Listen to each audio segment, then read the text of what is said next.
Please no എന്ന് പറയരുത്. ഒരു 10 മിനിറ്റ് എനിക്ക് വേണ്ടി സ്പെൻഡ് ചെയ്യണം. Please come. വണ്ടി എടുക്ക് ഷാജിയേട്ടാ.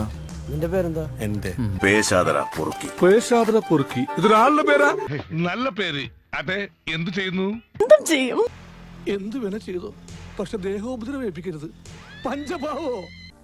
അത്ര പാവമൊന്നുമല്ല. കുട്ടി 10ാം ക്ലാസ്സിലാണെങ്കിൽ നാക്ക് എമ്മയ്ക്കാ പഠിക്കണേ. അപ്പൻ 2ാം ക്ലാസ് വരെ പഠിച്ചിട്ടുള്ളൂ. എന്നേക്കാ വിവരവും വിദ്യാഭ്യാസം നിനക്കുണ്ട്. നീ 5ാം ക്ലാസ് പാസ്സായവനാ. നിന്നെ ഉപദേശിക്കാൻ അപ്പൻ ആളല്ല. എന്നിട്ട് എന്തുകൊണ്ട് അയാൾ എന്നോട് പറഞ്ഞില്ല?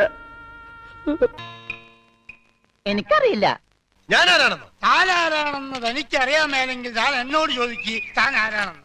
തനിക്ക് ഞാൻ പറഞ്ഞു തരാം താൻ ആരാണ്. എന്നിട്ട് ഞാൻ ആരാണെന്ന് എനിക്കറിയാമോ താൻ എന്നോട് ചോദിക്ക്. അപ്പൊ തനിക്ക് ഞാൻ പറഞ്ഞു തരാം താൻ ആരാണെന്ന്.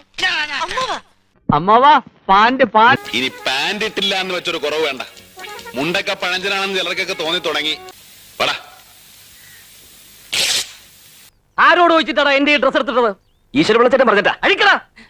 അയാൾ അങ്ങനെ പലതും പറഞ്ഞിരിക്കും. അതും കേട്ട് നീ തുള്ളാൻ നിന്നാലേ ഏത് നേരവും എന്റെ കൈ നിന്റെ പുറത്തായിരിക്കും. അഴിക്കടാ. ഇതും കൂടിയോ? അതും കൂടി അങ്ങോട്ട് അഴിക്കടാ. മേലിൽ ഇത് ആവർത്തിച്ച പിന്നെ ആവർത്തിക്കാൻ നീ ഉണ്ടാവില്ല. മാണി ഇങ്ങോട്ടെന്നും പണയണ്ട. അതെ, മനുഷ്യന്റെ ക്ഷമയ്ക്കൊക്കെ ഒരു അതിരുണ്ട്. ഞാനേ കേരള ടുഡേ MD-യുടെ വൈഫിന്റെ വളരെ അടുത്തൊരു ബന്ധുവാ. മുറയ്ക്കെന്റെ അളിയനായിട്ട് വരും, അറിയോ?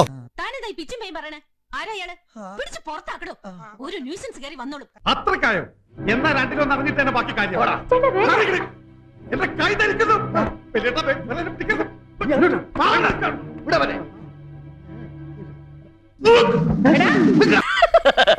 തൽക്കാലം ഇത്രയും മതി. വരട്ടെ. ഞാൻ പോകുന്നു. Bye bye. അയ്യോ, വഴി മാറി.